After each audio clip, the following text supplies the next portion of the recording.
എല്ലാവർക്കും നമസ്കാരം. ഇന്നത്തെ ശുഭചിന്ത: വാടകയ്ക്കെടുക്കുന്ന വാദ്യസംഗീതത്തേക്കാൾ വിചാരശുദ്ധിയുള്ളവരുടെ വികലമെന്നു കരുതപ്പെടുന്ന വാക്കുകളാകില്ലേ ദൈവസന്നിധിയിൽ ഏറ്റവും ശ്രേഷ്ഠം.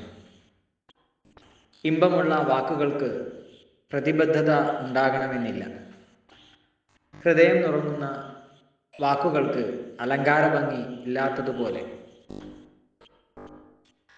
അവനവൻ്റെ സാധ്യതകളെ അവയുടെ തികവിലും മികവിലും ഉപയോഗിക്കുന്നവരാണ് നേരുള്ളവർ.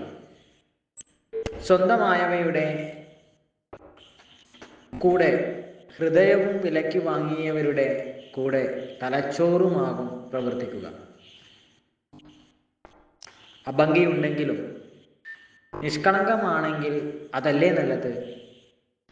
ആളുകളായാലും അർത്ഥനയായാലും എല്ലാവർക്കും നന്മകൾ ഉണ്ടാകട്ടെ.